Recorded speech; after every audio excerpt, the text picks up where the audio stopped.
Oke, baik. Assalamualaikum warahmatullahi wabarakatuh. Perkenalkan, nama saya Hamsul Fatimah dengan NIM 202303040818. Di sini saya akan presentasikan hasil tugas saya, yaitu Smart Reminder dan Coding Service, yang dimana rencana bisnis layanan digital kesehatan atau reminder otomatis dan validasi coding diagnosis ICD-10 dan ICD-9-CM. Lalu di sini juga ada apa sih SRCS itu. Jadi Smart Reminder dan Coding Service itu adalah layanan digital berbasis aplikasi atau web yang membantu rumah sakit mengelola jadwal kontrol pasien dan menjaga akurasi coding diagnosis untuk klaim BPJS. Jadi yang pertama itu ada Smart Reminder, yang dimana pengingat otomatis jadwal kontrol pasien via SMS atau WhatsApp untuk menekan angka no show. Yang kedua itu ada Coding Service, yang dimana validasi dan pengecekan coding diagnosis ICD-10 dan ICD-9-CM untuk akurasi klaim BPJS-nya. Untuk model bisnisnya itu di sini layanan berlangganan, subscription untuk rumah sakit dan fasilitas kesehatan. Nah, di sini itu ada problem identification-nya dan opportunity discovery. Yang pertama itu ada identifikasi, yang dimana mengamati masalah nyata di rumah sakit atau klinik. Pasien lupa jadwal kontrol dan staf rekam medis sering salah coding diagnosis untuk klaim BPJS. Yang kedua itu ada define, yang dimana merumuskan inti masalah, tidak ada sistem pengingat otomatis dan alat bantu validasi coding yang terjangkau bagi rumah sakit tipe menengah kecil atau D atau C. Yang ketiga itu adalah discover, yang dimana menemukan peluang transformasi digital kesehatan berkembang pesat, namun banyak vaskes belum mengadopsi sistem reminder dan validasi coding. Yang keempat itu ada create, yang dimana kita itu merancang solusi dari SRCS ini, modul reminder otomatis atau SMS atau WhatsApp, dan modul validasi coding ICD-10 dan ICD-9-CM yang terintegrasi dengan RME. Yang kelima itu ada solve, yang dimana mengimplementasikan SRCS sebagai layanan subscription bagi RS dan klinik untuk menekan nomor no-show dan menurunkan tingkat penolakan klaim BPJS. Yang keenam itu ada evaluate, yang dimana mengukur dampak melalui KPI, penurunan persen no-show, penurunan persen klaim ditolak, dan tingkat kepuasan pengguna. Lalu melakukan iterasi produk. Dan sini ada masalah, solusi, dan peluangnya, yang dimana problemnya itu ada pasien sering lupa jadwal kontrol, terlambat pengobatan, terus antrian menumpuk akibat jadwal tak terkontrol, terus kesehatan coding diagnosis jadi klaim BPJS ditolak. Lalu solusinya itu di sini ada 3, yaitu sistem pengingat otomatis sebelum jadwal kontrol, sistem validasi coding untuk akurasi diagnosis, yang ketiga itu integrasi dengan rekam medis elektronik. Untuk opportunity-nya itu banyak vaskes belum punya sistem reminder otomatis. Yang kedua itu tingginya kebutuhan akurasi coding untuk klaim BPJS. Yang ketiga itu ada peluang integrasi dengan sistem RME rumah sakit. Nah, di sini selanjutnya itu ada segmentasi pelanggan. Yang pertama itu ada rumah sakit, yang dimana rumah sakit pemerintah dan swasta. Yang kedua itu klinik dan FKTP, yang dimana fasilitas kesehatan tingkat pertama.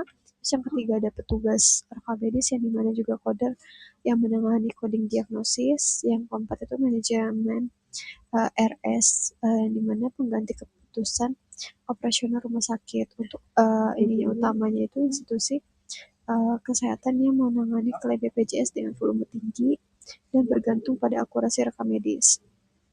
Nah, di sini ada kebutuhan dan masalah pelanggan. Untuk customer jobs-nya itu mengelola jadwal kontrol pasien dengan efektif, terus mengurangi pasien yang tidak datang atau no-show. Yang ketiga itu melakukan pengkodean diagnosis yang akurat, menghindari klaim BPJS yang ditolak, lalu meningkatkan efisiensi layanan. Nah, di sini juga ada pains atau masalah yang dihadapinya. Yang pertama itu ada pasien sering lupa jadwal kontrol, penumpukan antrian akibat jadwal tidak terkontrol, kesehatan pengkodean diagnosis, klaim BPJS error atau ditolak, dan terakhir ada proses kerja manual yang tidak efisien. Lalu di sini ada gains atau harapan pelanggan.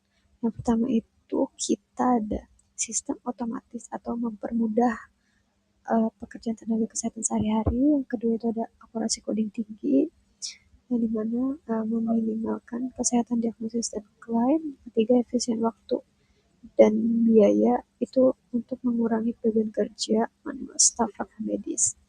Untuk yang keempat itu ada pelayanan lebih cepat, untuk di mana alur pasien yang lebih terorganisir dan rapi. Yang kelima itu ada kepuasan pasien meningkat, yang dimana pengalaman berobat yang lebih nyaman. Lalu di sini ada produk dan layanannya. Yang pertama itu ada sistem pengingat otomatis, sama seperti yang tadi saya singgung, yaitu sistem pengingat otomatis melalui SMS atau WhatsApp. Yang kedua itu ada dashboard pemantauan, yang dimana jadwal pasien real time.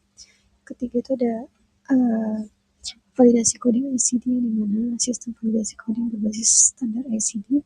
Yang keempat itu ada integrasi RME, yang dimana integrasi rekam medis elektronik yang terintegrasi dengan RME. Yang kelima itu ada laporan analisis, yang dimana laporan analisis ini tentang coding dan klaim BPJS-nya. Nah, di sini ada pain relievers dan gain corrector, yang dimana obat pereda sakit. Yang pertama itu ada mengurangi pasien lupa kontrol dengan notifikasi otomatis. Yang kedua, minimalkan kesalahan coding dengan sistem validasi. Yang ketiga, mengurangi resiko klaim BPJS ditolak. Yang keempat itu menghemat waktu tenaga rekam medis. Yang terakhir itu mengurangi antrian dan beban pasien. Jadi juga pencipta nilai tambah kita, yaitu yang pertama meningkatkan akurasi dan kualitas data medis. Yang kedua, meningkatkan efisiensi operasional rumah sakit. Yang ketiga, membantu pengambilan keputusan berbasis data. Yang keempat, meningkatkan kepuasan pasien. Yang terakhir itu mendukung transformasi kesehatan digital. Nah, di sini ada analisis FRIO-nya, yang dimana sumber daya atau kapasitasnya itu ada sistem validasi coding otomatis ICD-10 dan ICD-9CM, terus tim SDM kompeten rekam medis dan IT kesehatannya, terus data historis pada coding dan klaim BPJS, ada juga integrasi API dengan sistem RME rumah sakit, terus ada reputasi dan kepercayaan mitra rumah sakit, yang dimana itu ada valuable dan rare-nya itu ada ya sedang tidak, itu kita isi sendiri, yang dimana terus juga ada implikasi kompetitif, yang dimana ada keunggulan kompetitif sementara yang berkelanjutan, terus paritas kompetitif, keunggulan lainnya gitu. Nah, di sini juga ada analisis SWOT-nya, di mana strength itu ada tiga ya, yaitu sesuai kompetensi MIK atau RMIK. Kedua, berbasis teknologi digital. Yang ketiga, meningkatkan kualitas pelayanan kesehatan. Dan untuk weakness-nya itu di sini ada dua, yaitu butuh biaya awal pengembangan sistem dan perlu pelatihan pengguna. Lalu di sini ada opportunities, yang dimana ada tiga. Yang pertama, transformasi digital kesehatan berkembang. banyak vaskes butuh sistem efisiensi, lalu terakhir itu ada dukungan pemerintah untuk digitalisasi. Untuk threats-nya di sini pertama persaingan dengan aplikasi kesehatan lain, keamanan data pasien, dan ketergantungan pada jaringan internet.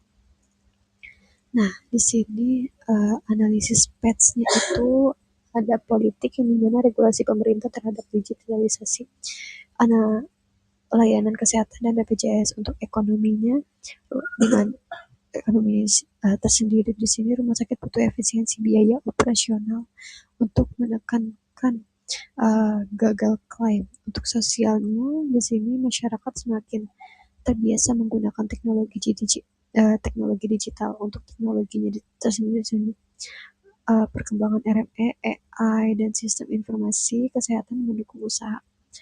Untuk jenis-jenis pesaing itu ada 3, itu pesaing langsung, pesaing tidak langsung, dan pesaing masa depan. Untuk pesaing langsung tersendiri menawarkan produk atau layanan identik ke pasar yang sama. Untuk pesaing tidak langsung tersendiri ini menawarkan produk pengganti untuk kebutuhan yang sama. Untuk pesaing masa depannya itu ada belum bersaing saat ini, namun berpotensi masuk kapan saja. Nah, di sini ada langkah-langkah analisis kompetitif, yang dimana ada 5 langkah. Yang pertama, ikhtisar peserta. Terus yang kedua, riset pasar. Yang ketiga, ada bandingkan fiturnya. Terus yang keempat itu ada bandingkan pemasarannya. Terus yang kelima, SWOT dan pemetaannya. Nah, di sini ada model 5 kekuatan Porternya, yang dimana itu skala ekonomi, diferensiasi produk, kebutuhan modal besar, keunggulan biaya historis distribusi, dan paten atau regulasi pemerintah. Ini juga ada 5, yaitu ada ancaman produk pengganti, ancaman pendatang baru, persaingan antar perusahaan, kekuatan tawar pemasok, terus yang terakhir ada kekuatan tawar pembeli. Di sini ada segmenting, targeting, dan uh, positioning. Yang dimana juga segmenting ini berdasarkan jenis institusi, RS pemerintah atau swasta, pemerintah atau swasta, dan klinik FKTP. Nah, berdasarkan volume BPJS ini rendah, sedang, tingginya.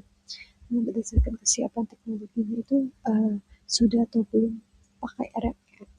Nah, targetingnya itu kita di RS tipe C atau D, dan klinik dengan volume rawat jalan tinggi.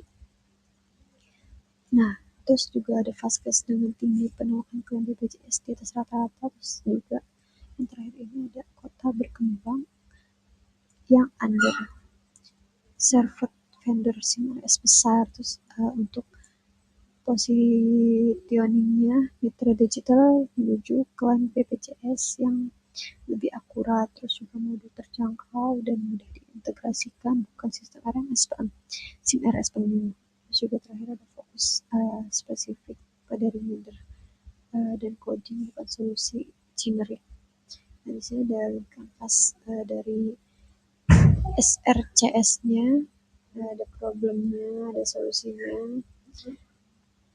Yang dimana itu ada problemnya itu pasien lupa jadwal kontrol, kesalahan coding diagnosis menyebabkan klien BPJS tolak. Solusinya itu ada modul reminder otomatis, WhatsApp atau SMS, modul validasi coding ICD-10, ICD-9 yang terintegrasi dengan RME. Untuk unique value-nya itu ada satu platform terpadu, yaitu kurang no-show ke pasien, sekaligus tingkatkan akurasi klaim BPJS rumah sakitnya. Nah, di sini juga banyaknya ada kinetic, cost struktur, ada revenue stream, channelsnya. Nah, di sini saya menjelaskan sedikit saja kali ya. Untuk channelsnya itu di sini penjualan langsung ke RS, terus juga kemitraan sosialisasi ke rumah sakit, gitu-gitu. Di sini ada customer personalnya. Di sini kita ambil atas nama Bu Rina Anggreni. Terus tujuannya itu eh, menurunkan tingkat penolakan klaim BPJS dan meningkatkan kepatuhan pasien pada jadwal kontrol. Terus frustasinya staf kewalahan menghubungi pasien satu persatu, coding manual rawan salah dan memakan waktu banyak. Terus perilaku teknologinya terbiasa WhatsApp atau dan Excel, belum pernah pakai sistem validasi coding otomatis. Terus kriteria keputusannya itu harga terjangkau, mudah diintegrasikan dengan sistem RME yang sudah ada, terus juga ada pelatihan penggunanya. Nah, di sini ada prototipe produknya yang dimana dashboard, ada dashboardnya, ada uh, contoh uh, RSCS remindernya ini untuk yang ingin jadwal kontrolnya. Nah, untuk dashboard RSCS ini untuk pemantauan jadwal dan validasi codingnya. Yang dimana ini kita pakai 128 pasien terjadwal. Nah, di sini terus ada kalau misalkan mau lihat antrian validasi coding diagnosis itu ada di paling bawah, yang dimana itu ada status-statusnya yang perlu direview, tervalidasi atau enggaknya gitu.